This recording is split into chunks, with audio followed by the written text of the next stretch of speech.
बिस्मिल्लाहिर्रहमानिर्रहीम अस्सलाम वालेकुम। आज का जो वीडियो का जो टॉपिक है वो टीपी सेंसर है, यानी कि थ्रॉटल पोजीशन सेंसर। आज मैं बताऊंगा आपको कि टीपी सेंसर की लोकेशन और इसको गाड़ी के अंदर किस मकसद के लिए लगाया जाता है। अगर इसके अंदर किसी किस्म का मसला आए तो गाड़ी के अंदर किस किस जगह प्रॉब्लम आ सकती है, गाड़ी कैसा बिहेव करेगी। जो सिम्टम्स मैं आपको बताऊंगा टीपी सेंसर ख़राब होने के ऊपर, अगर ये आप अपने माइंड के अंदर रखते हैं तो आप बहुत इजीली ट्रेस कर सकते हैं टीपी सेंसर से रिलेटेड कोई भी मसला अगर गाड़ी के अंदर आता है। तो शुरू करते हैं वीडियो।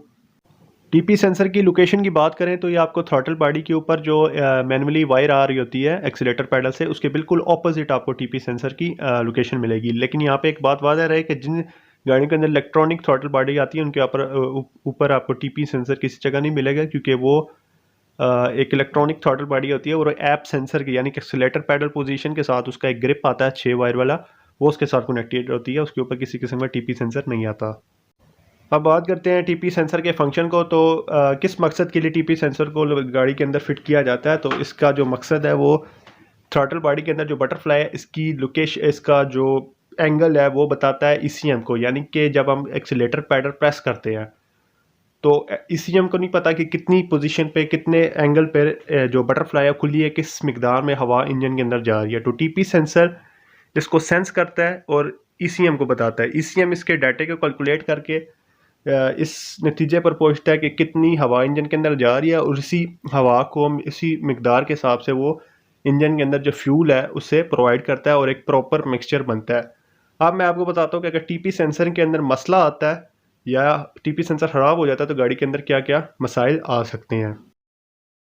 तो टीपी सेंसर के अंदर अगर किसी किस्म का मसला है तो नंबर 1 पर चेक इंजन लाइट ऑन हो जाती है, और इसका जो कोड है वो पी कैटेगरी यानी कि पावर ट्रेन की कैटेगरी में आता है, और इससे रिलेटेड जो आमतौर पर कोड बनते हैं वो स्क्रीन पर आप देख सकते हैं।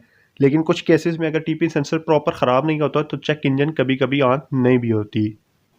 वीक एक्सेलेरेशन टीपी सेंसर ख़राब होने की ऐसे वजह बनती है कि जब एसीएम को प्रॉपर नहीं डाटा मिल रहा होगा टीपी सेंसर से कि थ्रॉटल बॉडी की जो पोजीशन है वो इस वक्त क्या है, तो उस वक्त वो उसके प्रॉपर फ्यूल नहीं प्रोवाइड करेगा। तो जब आप गाड़ी को एक्सेलरेट करेंगे तो गाड़ी के अंदर हवा तो जा रही है लेकिन उसके अंदर जो फ्यूल है वो ईसीएम प्रॉपर नहीं प्रोवाइड करेगा, जिसकी वजह से अच्छी खासी वीक परफॉर्मेंस आपको फेस करना पड़ेगी। टीपी सेंसर ख़राब होने पर जो सबसे ज़्यादा कॉमन मसला आता है वो इंजन रफ़ आइडलिंग है, यानी कि जब गाड़ी खड़ी होती है तो गाड़ी के अंदर एक तो आपको गाड़ी का इंजन जो है वो रफ़ महसूस होगा, प्लस आपको जो इसका आरपीएम है वो 600 और 900 के दरमियान फ्लक्चुएट करता नज़र आएगा, क्योंकि इंजन जो टीपी सेंसर है वो प्रॉपर सिग्नल वीक सिग्नल दे रहा होगा ईसीएम को, और ईसीएम नहीं डिसाइड कर पा रहा होगा कि मुझे अभी कितना फ्यूल प्रोवाइड करना है, जिसकी वजह से वो कभी फ्यूल ट्रिम करेगा और कभी फ्यूल ट्रिम नहीं करेगा, और आरपीएम इस वजह से फ्लक्चुएट करता रहेगा। एक्सेस फ्यूल कंजप्शन यानी कि ज़रूरत से ज़्यादा फ्यूल कंजप्शन भी एक बहुत बड़ी वजह है टीपी सेंसर ख़राब होने की वजह से, क्योंकि टीपी सेंसर जब रॉक सिग्नल देगा तो ईसीएम में भी जब गाड़ी आइडल पे खड़ी है तो ईसीएम उसके अंदर ज़्यादा फ्यूल प्रोवाइड कर रहा है, और इससे रिच मिक्सचर बनेगा, जिसकी वजह से फ्यूल इकोनॉमी पे अच्छा खासा असर पड़ेगा और माइलेज अच्छी खासी गिर जाएगी।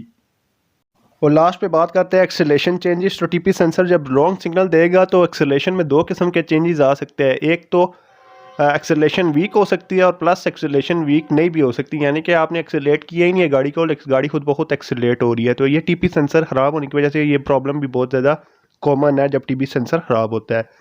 तो वीडियो अच्छी लगी है वीडियो को लाइक करें, चैनल को सब्सक्राइब करें। मुझे देख ली वीडियो तक के लिए इजाज़त, अल्लाह हाफिज़।